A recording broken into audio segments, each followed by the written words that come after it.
How much ever we try and keep our lives to be perfect, pain and suffering cannot be avoided. When all things are just fine, something happens and we are drawn into some kind of pain. Maybe it's old age. Maybe it's the death of your beloved pet. Maybe it's that disease. Maybe it's misery. Pain seems to find us pretty easily. There is something always going on despite all our best efforts to keep our lives going on well. How much ever we try, something goes wrong and we suffer. I'm quite sure I'm not the only one here feeling this way. Where does all this pain really come from? The Buddha had an answer to this question, and quite a profound and enriching one. The law of dependent origination, or Pratitya Samutpad in Sanskrit. And yes, it's a bit mouthful. Based on this Buddhist concept, this video explores what really is the origin of pain and what we can do in the best of our abilities to liberate ourselves from this pain in our lifetime. Hi, this is Salil. Do support my work by subscribing to my channel, and I hope you enjoy this video. So, let's dive in.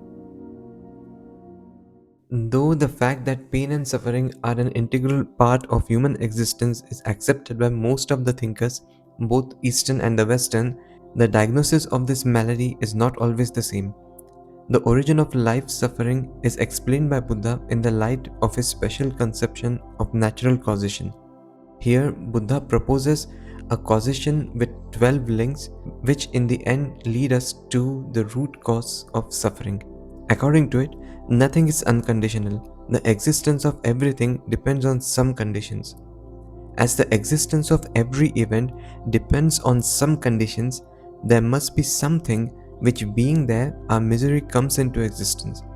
Life suffering, says Buddha, is there because we take birth. If a man was not born, he would not have been subject to these miserable states of affair. Birth again has its own set of conditions. It is the will to become, the force of the blind tendency or the predisposition to be born, which causes our birth. But what is the cause of this predisposition? Our mental clinging to objects of the world is the condition responsible for our desire to be born. This clinging again is due to our thirst or craving to enjoy objects, sights, sounds, anything can you imagine of. But where from does this desire originate? We would not have any desire for objects had we not tasted or experienced them beforehand. Previous sense experiences, tinged with some pleasurable feelings, is therefore the cause of our thirst or craving. But sense experience could not arise but for contact of sense organs with the objects. This contact again would not arise had there not been the 6 organs of cognition, the 5 senses and the mind. These 6 again depend for their existence on the mind-body complex, which constitutes the perceptible being of a man. But this organism could not develop in the mother's womb and come into existence if it were dead or devoid of any consciousness. But the consciousness that descends into the embryo in the mother's womb is only the effect of the impressions of our past existence. The last state of the past life, which initiates our present existence, contains in a concentrated manner the impressions of effects or all our past deeds. These impressions which make for the rebirth are due to ignorance about truth. If the transitory, painful nature of the worldly existence were profoundly realized and understood, there would not arise in us any karma resulting into rebirth.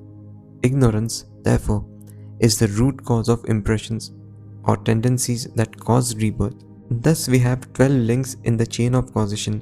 The order and the number of the links are not always the same, but the above has come to be regarded as the standard. It has been popularized among Buddhists by various names, such as the 12 sources, the wheel of rebirth.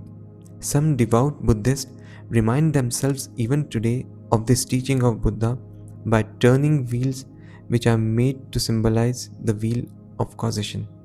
But how does it even help us in everyday lives, you would ask? Firstly, it acknowledges pain as an integral part of human life. We are put face to face with our sufferings, our anxieties, and suddenly there is no need to fear them. It leaves us with optimism. If there is pain, there should be some way to eradicate it as well and be free. This sheer fact is so liberating. It teaches us to show more empathy towards others.